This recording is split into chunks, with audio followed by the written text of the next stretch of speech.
To order, please rise and join me in pledging allegiance to our flag. I pledge allegiance to the flag of the United States of America and to the republic for which it stands, one nation, under God, indivisible, with liberty and justice for all.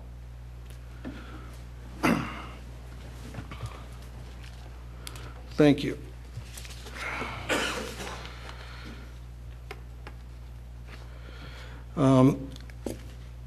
Our student intern from Radnor High School, Allison Mosier Mills, is unavoidably absent today. There's an illness in her family, and we wish that situation well. In the meantime, Dr. Leader has graciously consented to take the minutes for tonight.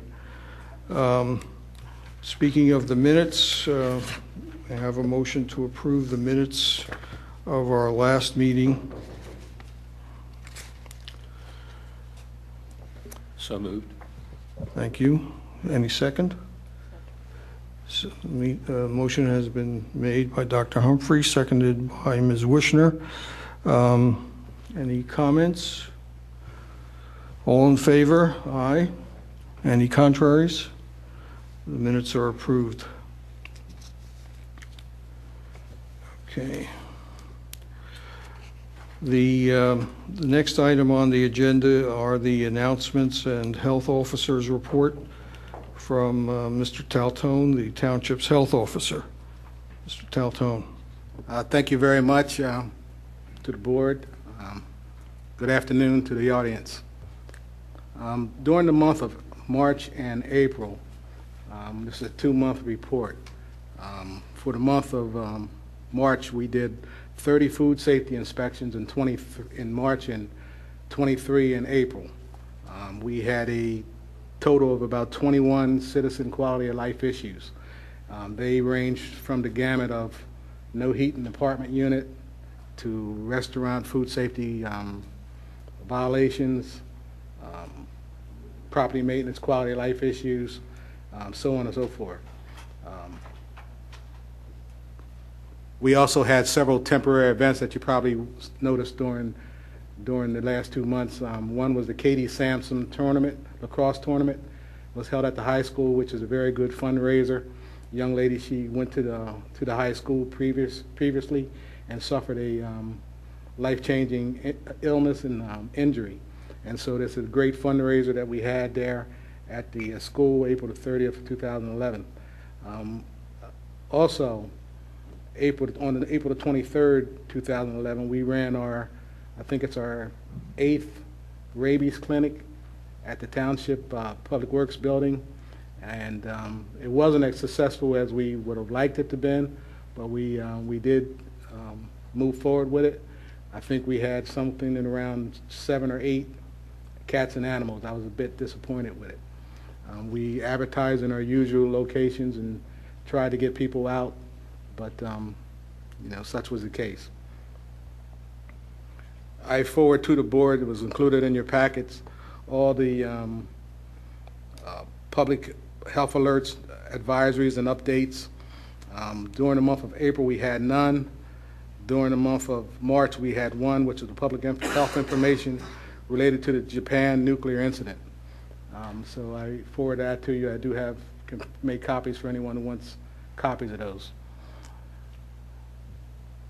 The Radnor Township Workplace Safety Committee recently at the Drexel Brook Conference Center, every year we have to go for continuing education and training. And it's a rarity that they recognize municipalities for outstanding work. At this year's conference on May the 6th, 2011, Radnor Township's Workplace Safety Committee received a Distinguished Service Award presented to Radnor Township for outstanding, committed excellence in workplace safety. And we received this honor. So I bought this, so that people could see it. I'm very proud of that as being a member of that committee. Also, as a part of our workplace safety, Radnor Township is hosting its Health and Safety Fair. That's going to be here at the Township Building on June the 29th, 2011. It's going to be it's primarily to raise awareness and make our workers safe as we do our jobs throughout the township. But we're opening it up to the residents to come out that day. And we're going to have different vendors, people from Mainline Health, Wayne Senior Center, Radnor Police, Radnor Fire, Radnor Conservancy, American Lung Association, Radnor Township Board of Health. We're trying to get some members out. Norberth Ambulance, James Gotham Risk Management Associates, Delaware County Restoration, Arthur J. Gallagher and Company, Delaware County Emergency Response Center, Bryn Mawr Hospital Community Health Services, and Lyme Disease Association of Southeastern Pennsylvania. Again, this is going to be on June the 29th, 2011, here in this very room. And the residents are welcome. Would you say the times? It's going to be all day. Primarily all day long. Okay, thank you. No, I'm sorry. It's going to be 8 a.m. to 1. We changed the time. 8 to 1. Here at the Township Building. So ends my report, Mr. Chairman. Thank you very much, Mr. Taltone.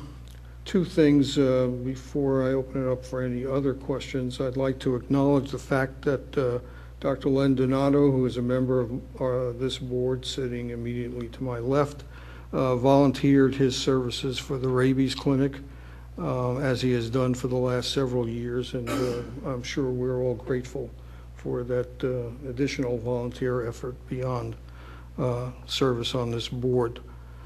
I'd also like, in connection with the township workplace safety focus, to acknowledge in the audience is Frank Burke, who is the medical director for WorkNet Occupational Employee Student Health Medicine at Hahnemann University Hospital, and we're grateful that you could come and be with us today. Dr. Burke, thank you. Any other comments or questions?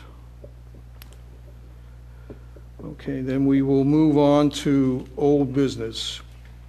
First item under old business is the Delaware County Department of Public Health. Just by way of background, since there are people here who may not have had an opportunity to be aware of that, back last fall, this board passed on by unanimous vote a recommendation to the Board of Commissioners that the Board of Commissioners adopt a resolution urging the Delaware County Council to move ahead on a report which was given to the Delaware County Council, commissioned by them by the Johns Hopkins School of Public Health. That was last March 2010 that the County Council received the report. I attended their meeting last month in media, at which they unveiled how, at least initially, they intend to respond to that report. Apparently, they've been working on it all summer and fall and winter in developing their response. Acknowledging that funds are scarce and likely to get scarcer in the event that the state starts cutting back on subsidies for local county-wide departments of health. The County Council does not feel in a position now to go fully ahead with a county-wide Department of Public Health, but instead they're adopting a somewhat novel approach, which I think deserves to have an opportunity to succeed. Part of that approach involves the appointment of a physician who is a resident of Delaware County, actually Radnor Township, Dr. George Avedian, who has been in private practice for the last quarter century or so, primarily in the Upper Darby area. I met with Dr. Avedian last week, and we discussed some of the things that, ways in which this board and this township could help him in achieving the goals he has set. And one of the things we've agreed to do, and so I will abstain at this time from giving a more complete report on what he is going to do, because Dr. Avedian has agreed to come to our June 20th meeting and provide us with a presentation on what his mission is, what he hopes to accomplish in the short and long terms.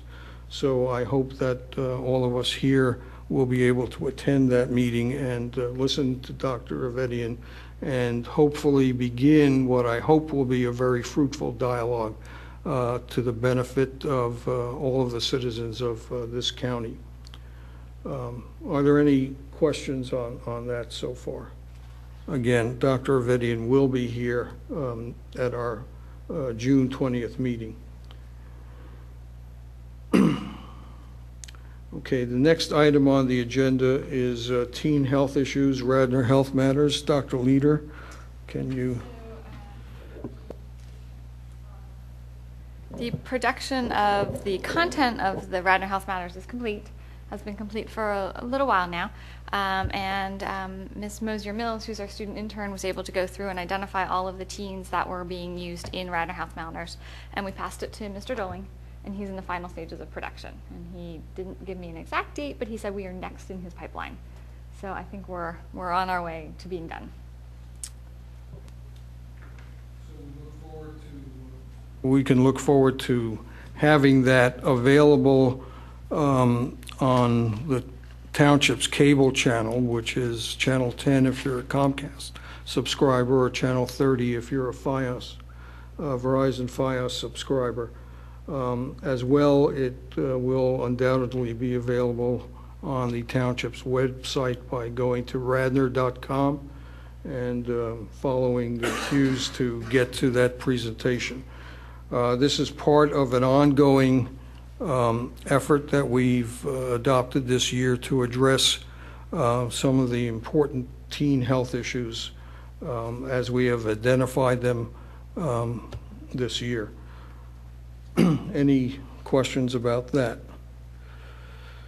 Okay. I should stop in the agenda and mention too that for those that don't know, we are a bit circumscribed tonight in the length of our meeting. There is a meeting coming in here at 6:30, so I think that we should be planned to have this meeting over by 6:15 or an hour from now. The next item on the agenda involves Radnor Reach, and on April 5th, Radnor Reach / Ask had a meeting in this room. I was able to attend that, as was Ms. Doyle and Ms. Burns, and I'm happy that you both were there. That whole meeting was televised and taped, and it is available for anyone who wants to see it, again, by going to the Township's website, radnor.com. Click on Online Services, and then you'll go to Video on Demand, which you click on, and subsequent to that is Videos of Local Interest. And you scroll down, and you'll get to an item that indicates it's the Radnor Reach / Ask, and the video of the April 5th meeting, which is available. It was a very, very good meeting, and we learned a lot of information. We had a representative of the police department who indicated what the police are seeing. There was a judge, a local judge here, who told us about what happens when young people or college-age people as well are involved in court hearings when they are found to be in possession of, using drugs, or under the influence of alcohol and driving, those sorts of issues. The high school had representation as well and presented the latest in their youth risk survey that relates to these issues. Ms. Doyle, I don't know if you have anything to add to that. You were present for the whole meeting. Ms. Burns? I'd just like to add a couple things. The commitment that the people showed was just palpable. I mean, it was the people that were presenting, the people that organized it, were just really there for the kids and wanted to help the parents and the kids, be safe and, be healthy through the adult, their teen years and the early 20s. And I also picked up some information that, this was focused on drug and alcohol, but they also had some information about the family driving contract and having parties at the house. So I think, they're very active in a lot of aspects of the families, just day-to-day living. And it was really, I was really impressed by the whole program.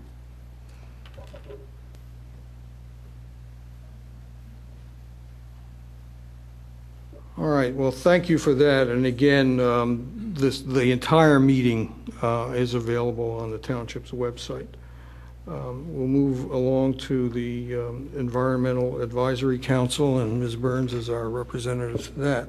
Unfortunately, I couldn't go, but the one thing that I saw that came out of that meeting is the electric vehicle.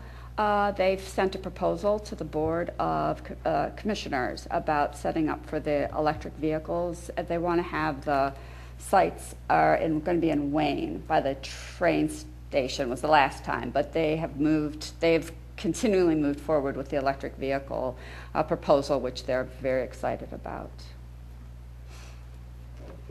Thank you for that. Are there any other comments on the Environmental Advisory Council? All right, are there any other items for old business? Mr. Hazen, if I can beg your pardon, I neglected to mention one very, very important thing, if I could. I'd like to read this. It's from the Delaware County Medical Reserve Intercommunity Health.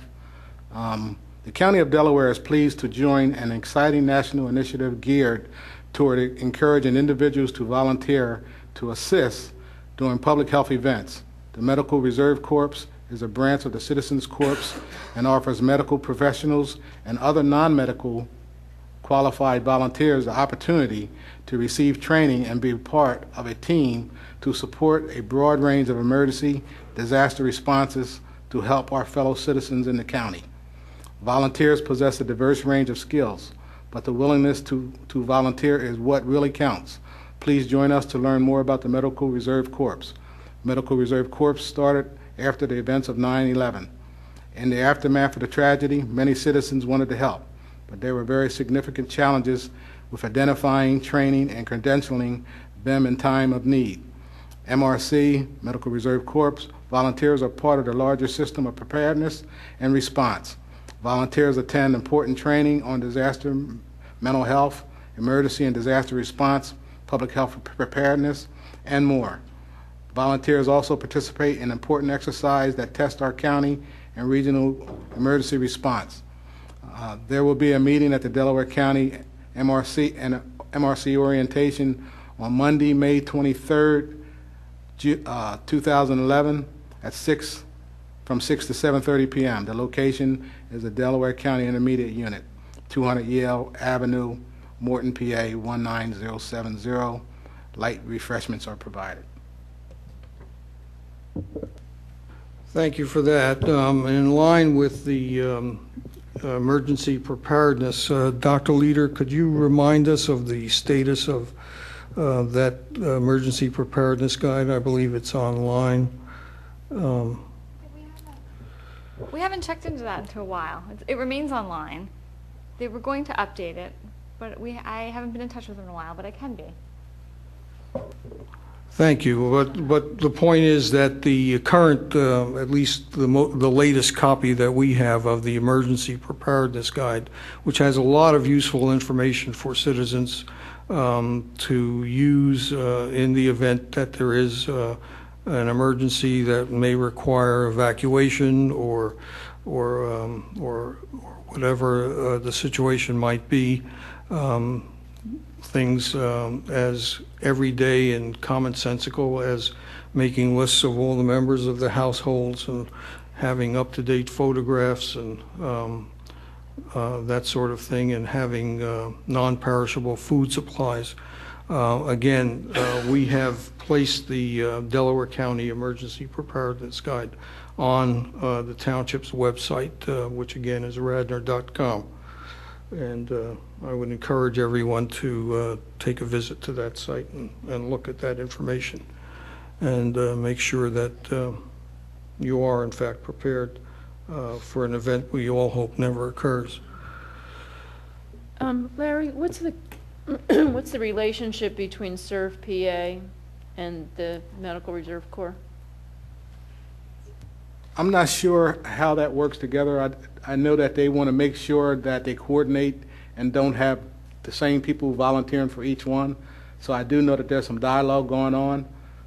Maureen talked about that a little bit at our last Delaware County Local Boards of Health meeting. So I know that there's some dialogue going on to make sure that I don't volunteer for both places and be called at the same time.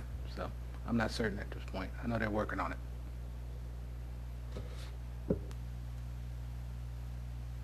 Anything else along those lines? Okay. At this point, I'll ask if there are any items for new business. Anything we haven't covered. Dr. Donato. As this time of year approaches, I start to see a fair number of wild birds that come in that have West Nile, and thought it would be a nice reminder to everybody to make sure that in your yards, we're making sure to take care of pots or any water features we have by making sure there aren't any mosquito larvae in there or any standing water. I start to get swamped with particularly great horned owls and red-tailed hawks in the coming months with West Nile. So it just kind of reminded me that we should really be paying attention to that.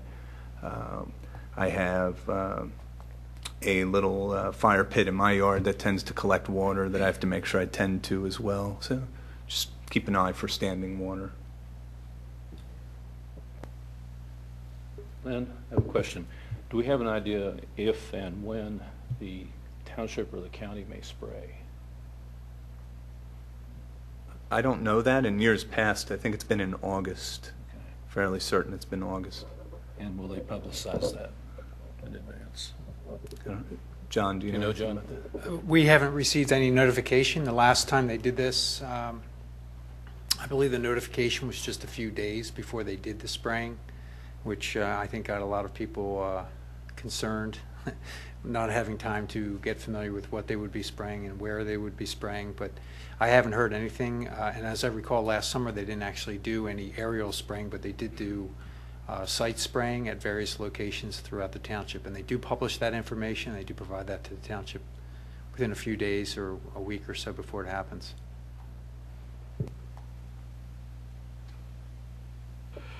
Okay, thank you for that information, Dr. Donato. Any other new business? Okay, then we come now to the public comment portion of the agenda, and there are a number of people here. Can I just ask for a show of hands as to how many of you are here to actually come up to the podium and speak tonight? One, okay, two. Okay, in that case, then that's probably good, because I was going to say if everyone wanted to do that, then we'd have to have some time limitation on your testimony. When you do come up, I would ask that there's a yellow pad here that you sign in with your name and address, and also say that into the mic so that you can be properly identified.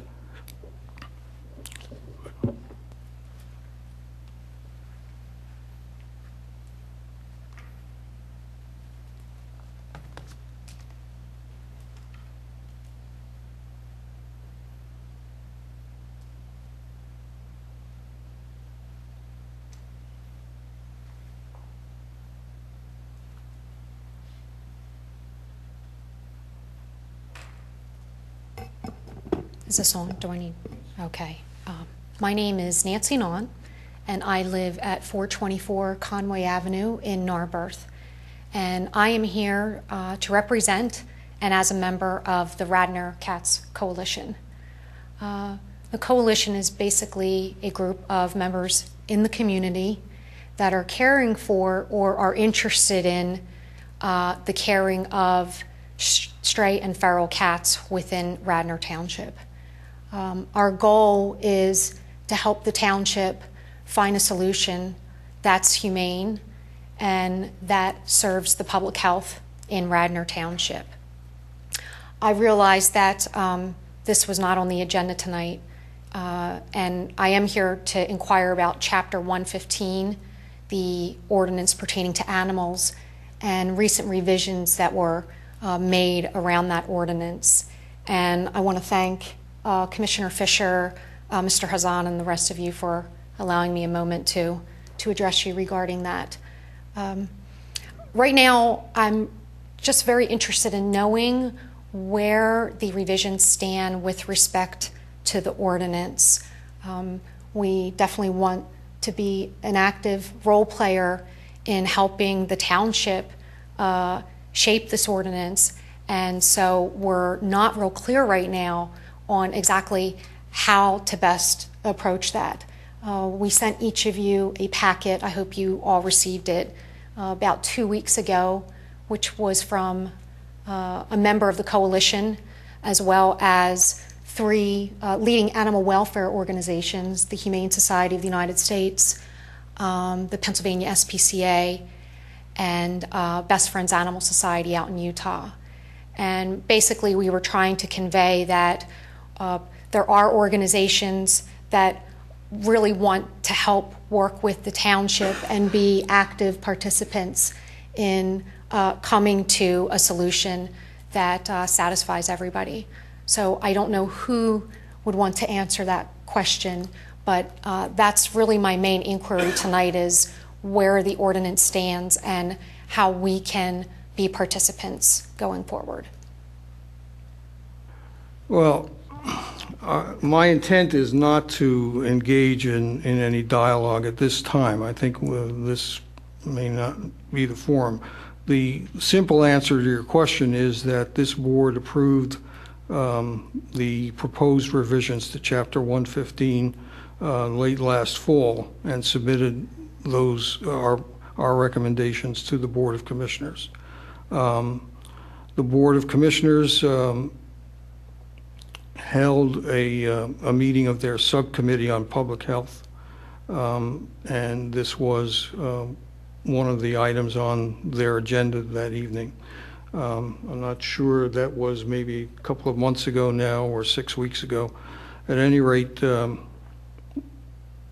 the proposed revisions were also submitted to the township solicitor, John Rice, for his comments and markup in terms of not so much the content, but to make sure that everything in there was legal and in accordance with the township laws and so forth. And that's basically where it stands now.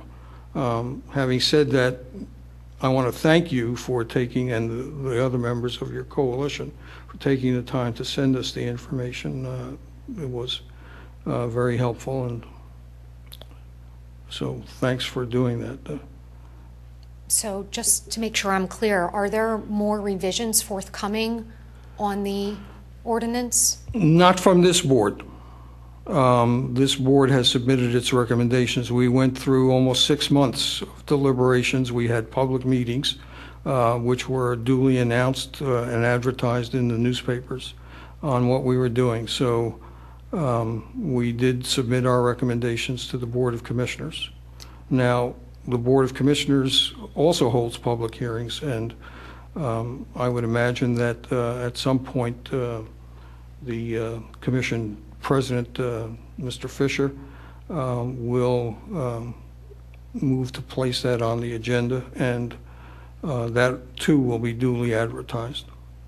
would it be a correct statement to say that the copy of the draft ordinance that's currently on the township's website under the Board of Health section is indeed the most recent draft that was submitted to the commissioners? Without having looked at it lately, I would have to say I don't know. I don't know what they have on their on the township's website. I haven't looked at it in some time. I would assume that your statement would be correct, but with the caveat that I'm not 100% sure. Is there a way? There would be no reason for them to have another version of it. Okay. Just to ensure we're clear on what's sitting in front of the commissioners, is there a way to confirm that that indeed is the most recent proposal? Herb, I can respond to that. The normal process that this would go through is that various boards and commissions will put forth proposed legislation for consideration by the Board of Commissioners. That legislation must be cleared by administrative function, so that the township administrator, in this case, it would involve multiple staff members and the solicitor reviewing that ordinance to make sure that it's compliant with their processes that they currently follow. The solicitor then would create a draft for introduction, and that draft would then, of course, contain all the legalese and appropriate legalese that's required in order for it to be upheld by the courts and by the state of Pennsylvania. That draft would then be introduced by the Board of Commissioners, and then within 30 days the Board of Commissioners would hold a hearing on that draft. During that hearing we would have public comment. Generally it's quite lengthy, that we allow time for that public comment. And in the process of that, if any issues are raised to the content of that ordinance, the commissioners do deliberate. In some cases, if the changes, if it appears that we may need to make changes to an ordinance, any type of proposed legislation, we will actually recommend that the solicitor make those changes and bring them back again for reintroduction. We have, under the state law, we have a requirement that when we introduce an ordinance and then we hold a subsequent hearing, if we make substantial changes to that, we generally have to put it back to a hearing state so people have a chance to comment on those proposed changes. So we've started this process, and it's a very long and tiresome process of creating a law. And what I would suggest is that it will eventually get to the Board of Commissioners as an introduced draft. I actually don't have a timeline at this point. Not only are the Board of Commissioners greatly behind on our schedules, we've been running meetings till 11, 12, and 12:30 at night. But our solicitor is also overwhelmed with new legislation and also day-to-day operations. So what I would suggest is that at some point his final version will be published, and I will personally make sure that that is published ahead of, at least a week ahead of the meeting. Normally they're published the day before or 2 days before, the Friday before the Monday meeting. What I would suggest that we actually publish it early so that everyone has a chance to see it, including the members of the Board of Health, because what I don't want to see is that the essence of the proposed legislation that the Board of Health has crafted somehow get turned or changed by the solicitor with, where he doesn't necessarily intend to do so, but maybe in changing some words he changes the meaning. And I would at least want the Board of Health a chance to see that document and then also be able to come out to the Board of Commissioners meeting and either support it or say that wasn't our intention, we'd like to see it remain the way it was worded in our final draft.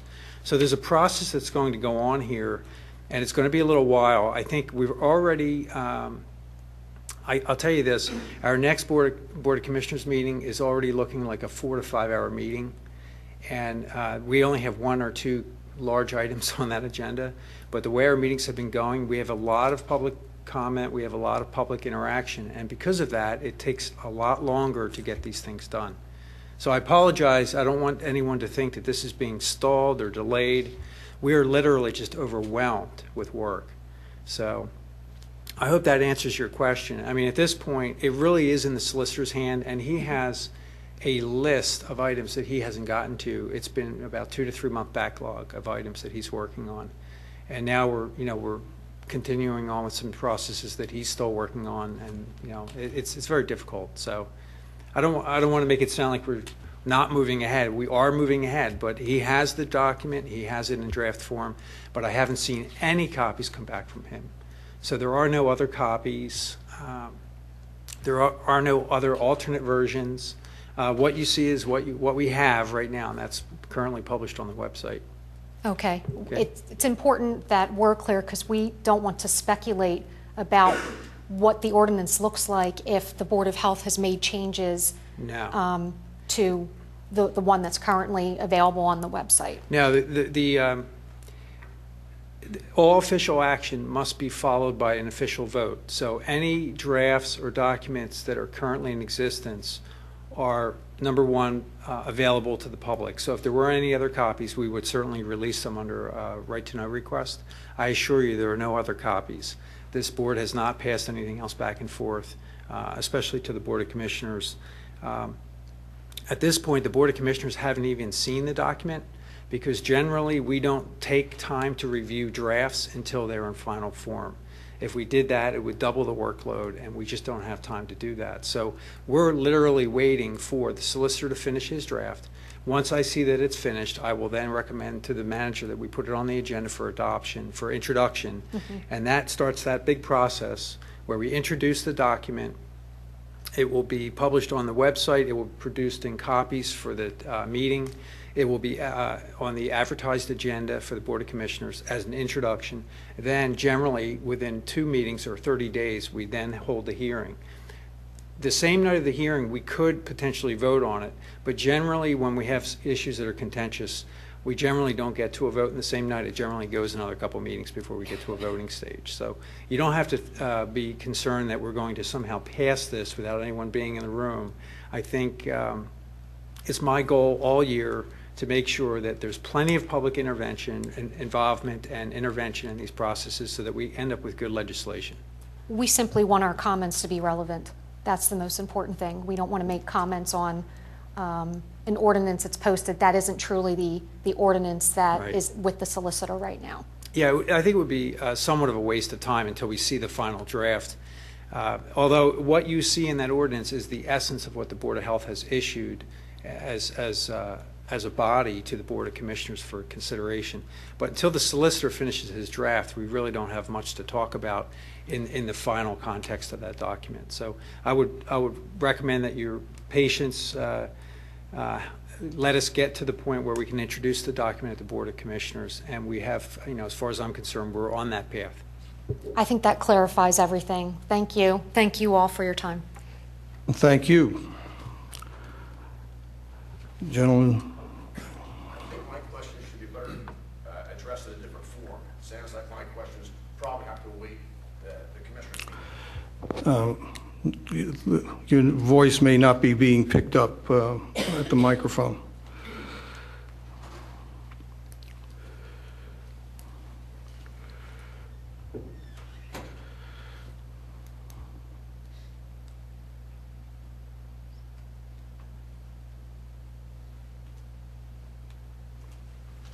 My name is Brian McGowan. I own a property at 937 Glenbrook Avenue in Bryn Mawr. I'm here today to question the application of the proposal. It sounds like this is not the appropriate forum or time to ask that. Is that correct? In general, I would say yes, although, as a citizen of our township, you're perfectly free to make whatever comments. Okay. You may have to do it again, though, Okay. understanding what Mr. Fisher has said. Okay, I'll So- be brief. About 6 years ago, one of those terrible, terrible February snows, where the snows were 14 inches, but the drifts were 2 to 3 feet, which we've had. I opened the door of our property, and I couldn't see anything in the snow, but I noticed the snow moving. And I said, oh my God, it must be a rat. So I was scared. And as I looked closer, it was a cat. And he was obviously starved. I found out later it was a she. And I put a can of food out. We had a can of food because we have a cat at home. Well, that's a mistake. You put a can of food out for a cat, they will return. I noticed when she came to the doorstep, her right hip was broken. So she's probably a victim of a car accident or maybe damaged by a person, maybe an injury, I'm not sure. So she came back religiously. About 2 months later, My wife and I looked and said, oh my gosh, she's got 4 little friends. Well, she had a litter, and that's what feral cats do. So she was a good mom, and she brought the cats there, and if I had a picture, it would be something out of National Geographic.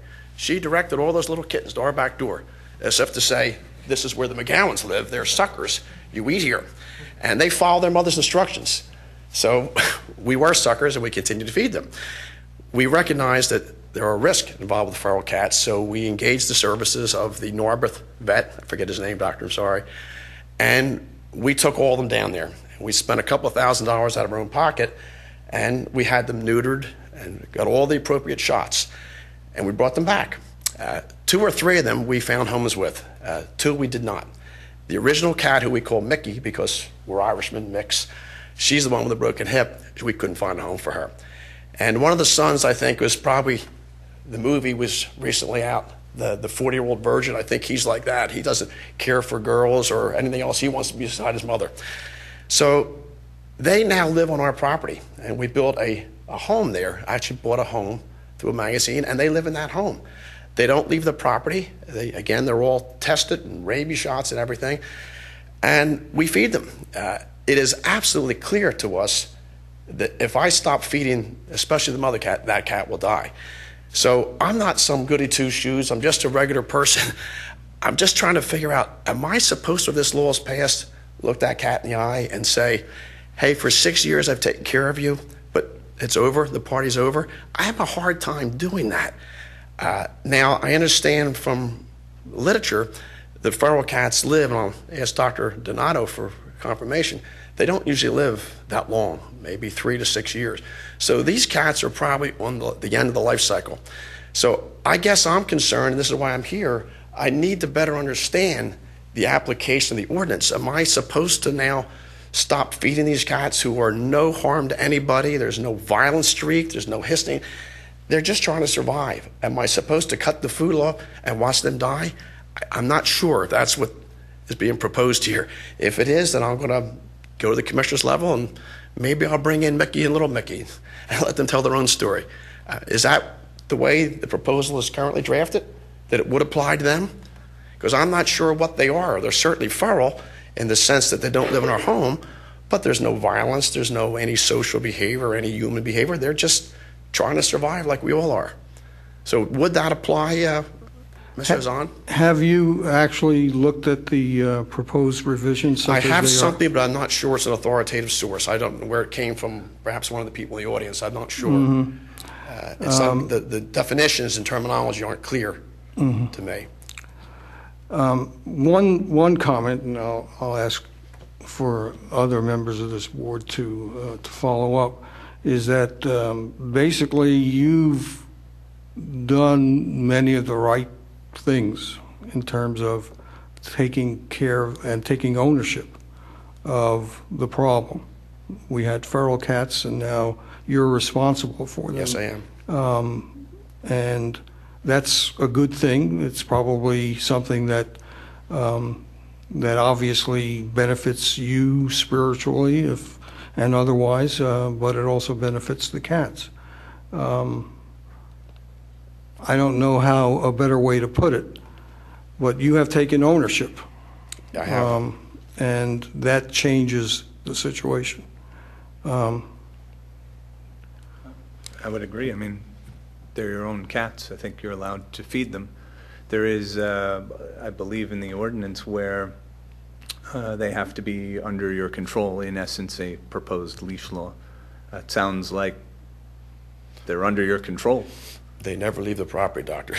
But that's what I'm saying is I'm not, you may, it sounds like you're fine. I think I would just take a few moments and read through and really, study it and ask questions like you are. I think that's great. And would it be prudent, doctor, for us to notify, perhaps in writing, the township, at least the, I don't know what they're called, the pest control or whatever the organization is, that these cats are not feral, they're kind of quasi-federal, so that at least there'd be some identification of these cats and they would be treated differently than a pure feral cat? They will be, because the new ordinance also requires licensure, like for dogs. So you'll do the things you would do and license them, and Okay. everything would be great. Okay. They do have the clipped ears to indicate that they've, do you know what that is? No, There's no, a no, term they of don't. art. No, they don't have to do that. Okay. I think the clipped ears are evidence that they have That's taken for from the feral. wild and treated medically. That's for feral cats. These are, it sounds like owned cats that will be licensed. Okay. Okay, great. Sounds fine to me. But Okay, great. that's what we're looking for with this ordinance, exactly what you've Great. done. Well, Mickey and Little Mickey extend their gratitude. And Thank you so much for we your extend time. ours to you. Yeah. It's a lot of work, but I'll tell you, when I get to work at 7 o'clock and the two little faces are kind of looking like that, where the heck are you? You know, where's this? They're wonderful creatures, they are. So thank you so much for your time and courtesy. Pleasure. Are there any other comments on this matter? Hearing none, this meeting is adjourned. The next meeting of the Board of Health will take place at 5 p.m. on June 20th, 2011. Thank you all for coming.